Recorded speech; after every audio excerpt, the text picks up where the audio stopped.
Bienvenue à l'invité sur CRTV News. L'invité de ce jour nous balade entre les lignes pour raconter l'histoire passionnante d'un jeune autodidacte qui rêve à tout prix d'améliorer son statut social. Il devra d'ailleurs en payer le prix. Vers la haute société est un roman du Camerounais Claver Elanga que nous avons d'ailleurs la chance de recevoir sur ce plateau. Bienvenue sur le plateau de CRTV News. Merci, madame. Alors, Vers la haute société, un roman de près de 350 pages. Pour ceux qui n'ont pas encore eu la chance de feuilleter ce livre, de quoi parle l'auteur? Oui, cet ouvrage dépeint le dilemme d'un jeune homme qui était ambitieux. Il était obsédé par le désir d'améliorer son statut social. Et dans le même temps, il se préoccupait à se trouver une épouse. Malheureusement, toutes les femmes qu'il rencontrait sur son chemin, aucune ne répondait à son standard. Et de manière fortuite, c'est-à-dire que providentiellement, il se retrouve aux États-Unis d'Amérique, à New York City. Et c'est là que tout se jouera. La première femme qu'il a rencontrée, elle est illettrée. Il se dit, mais... Il s'agit de Diane d'ailleurs. Diane, oui, elle s'appelle Diane, oui. Et puis maintenant, la seconde, elle est bien instruite. Malheureusement, elle va commettre une infidélité avec son ami. Une autre qui était officier de police, malheureusement, elle a 3 enfants. Il se dit, mais elle est déjà assez ridée. 3 enfants, c'est trop. Maintenant, pendant son voyage, il fait encore une autre rencontre, cette fois-ci avec une jeune fille qui est de la haute société, ce qu'on peut appeler la haute société. Elle travaille aux Nations Unies. Malheureusement, il se trouvera qu'elle est dans des ordres initiatiques, elle a des pratiques culturelles bizarres. En clair, elle est sorcière. Quant à la haute société, son désir d'accéder à la haute société, il va probablement s'y approcher. Mais il ne savait pas qu'il fallait en payer, il faudrait en payer le prix. Et il faut rappeler qu'il s'agit donc des mésaventures de Roman. Vous parlez de l'homosexualité, de l'immigration, vous parlez du statut social. Quelle est l'idée cachée derrière ces mots que vous présentez dans ce livre? Ce livre a une double portée.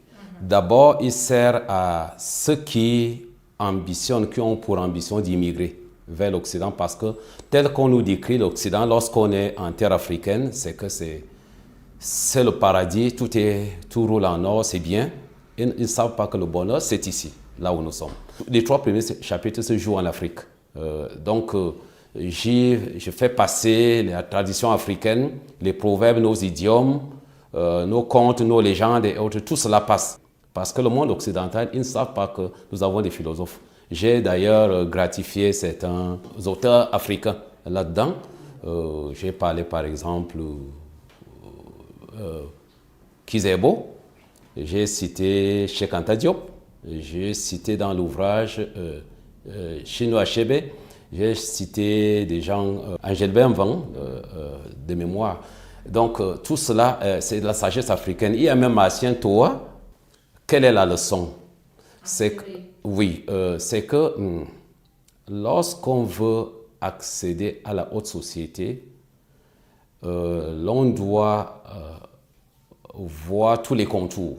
Claver Elanga, il faut quand même dire que vous êtes psychologue de formation et avant votre départ pour les États-Unis, vous avez exercé comme professeur des écoles normales. Comment est né votre amour pour l'écriture?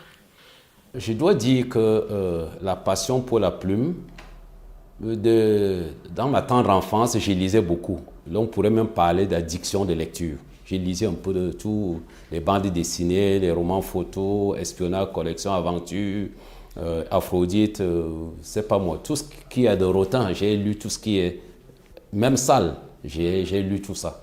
Et ce qui fait qu'à force de lire, je pouvais déjà prévoir, en lisant un ouvrage, je pouvais déjà prévoir la fin, ce qui arriverait. Ce qui fait que j'ai commencé à sentir en moi une petite inspiration. On se rend compte que vos premiers ouvrages sont des livres métaphysiques, géopolitiques, mais aujourd'hui vous vous lancez dans l'aventure du roman. Comment s'est passée cette transition? Lorsque dans ma tendre enfance, j'avais relativement 23 ans, j'ai commencé à glosser quelque chose. J'écrivais, à ce moment, l'informatique n'existait pas, les téléphones portables n'existaient pas. Et j'ai commencé à écrire quelque chose comme un roman, mais il y avait beaucoup de scènes érotiques, des choses pas très propres que je racontais. Et un jour, beaucoup d'années, plus de 20 ans après, j'étais en train de fouiller quelque chose dans ma librairie, dans ma documentation. J'ai trouvé ça. Ah, c'est les écrits de jeunesse. Pendant que je fouillais, je regardais, je lisais. Mon épouse était là. J'ai commencé à lui lire ce que j'écrivais. J'ai dit, mais ça ne peut plus être publié. Je vais définitivement jeter ça. Elle me dit, non, pourquoi est-ce que tu jetterais ça?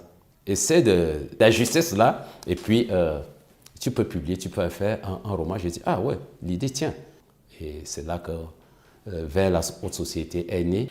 Alors, pour ceux qui aimeraient lire le roman Vers la haute société, comment on fait pour entrer en possession? Nous sommes au Cameroun, aux éditions Clés.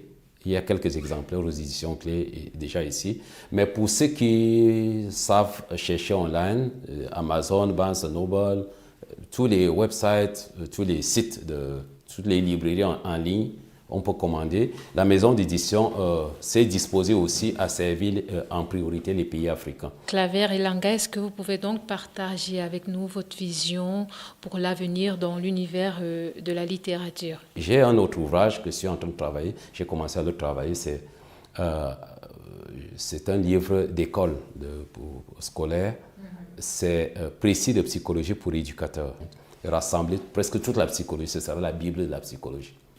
En tout cas, on vous souhaite bonne chance. Claver Elanga, auteur du roman Vers la haute société. Merci beaucoup d'avoir répondu à l'invitation de CRTV News. Je vous remercie plutôt.